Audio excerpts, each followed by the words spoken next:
Good to be with you again. It was in 1970 that Bishop Mardiga appointed me to be the part-time family life director of the diocese, in addition to my work as an associate pastor at IHM.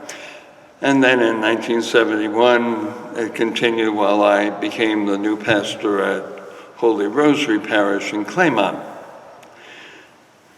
It was January 22nd, 1973, that the Supreme Court issued its famous decision on abortion, allowing the killing of young children in their mother's womb. And that increased my workload tremendously.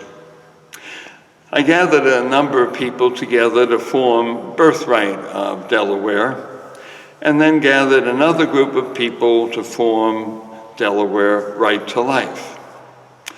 And soon the plans began to emerge for a march on Washington. And so I was the coordinator for our diocese for that effort. At one point, I even took all the promotional materials and thought I'll go down the state and up the Eastern Shore to bring it to every parish to try to encourage pastors to really make an effort to support this march on Washington. And so one day I went down through Kent and Sussex County, stopping at each Catholic parish, trying to see the pastor, leaving the materials for distribution to support this march. And then reaching Salisbury, and then coming up on the Eastern Shore of Maryland, stopping at each rectory. I guess it's the only time I've ever been in some of the rectories of our diocese. So we had the first march in Washington, and after the march itself, folks began to try to make an effort to see their senators or representatives in Congress.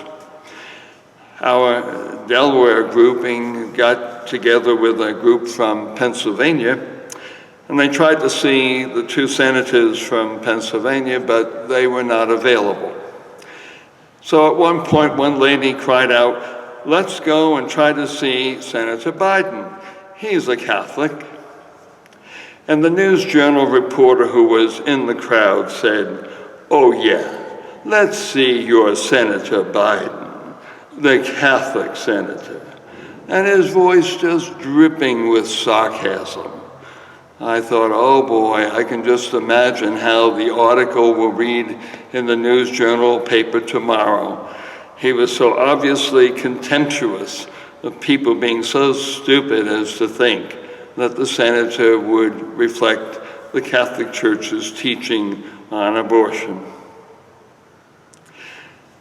Through the years, 48 years, the diocese and all the other efforts of the Catholic Church in America have sustained that march. This year, because of the COVID virus, it will not happen except virtually in each of the dioceses. And because of the inauguration this week, everything has been pushed back to next week, the 28th and 29th. Our bishops are calling us to a time of prayer and fasting in commemoration of this event and for the praying for our people and our leaders to come to recognize the importance of the sacredness of human life. As you know, each October we have made a special effort throughout the American Catholic Church to promote the truth that every human life is sacred to the Lord. This year, on the first Sunday of October, as I pondered the scriptures, it seemed very likely and logical to apply it to the effort to respect life. It was a time when, throughout our country, there was much violence, burning of cities, businesses, homes, killing of innocent people, attacks on law enforcement. And I reflected that unfortunately, all this violence and lack of respect for dignity of human beings, I'm afraid, is rooted in the ultimate evil of abortion. that you can't tell people it's okay to kill little babies while they're still in the womb without undermining the respect for fully grown human beings. I was surprised. Joe Loudon, as you know, is the person who records our weekly reflections and also our Mass each week. And he mentioned that week, my first part of the Mass was not on the internet until about 3 p.m., apparently being delayed as some censors reviewed it. And I guess there were many other Catholic priests throughout the U.S. making similar comments since it was Respect Life Sunday. I must admit, I thought, wow, they're even watching me, watching the words I say in a homily? At first, that's sort of amazing that they think I'm so important to do that. But more important, I think it's scary to think that there are people who take it upon themselves to censor what is being said in our public media. Recently, this has become quite an issue as we hear many people talking about what's happening in our society and the efforts of a number of people to silence anyone who disagrees with them, anyone who doesn't support their view of abortion or whatever will be silenced. At times I watch one of the French TV broadcasts for news, and I was surprised that even Angela Merkel, who's the leader of Germany, who grew up at a time when her area of East Germany was ruled by the communists, who could see this effort as just so reminiscent of what she experienced in her youth. A government, individuals trying to control speech, trying to silence anyone whose views differ from their own. We hear a great many people being very concerned at what is happening in our nation. It is so fundamentally opposed to everything our nation has stood for in terms of freedom of speech.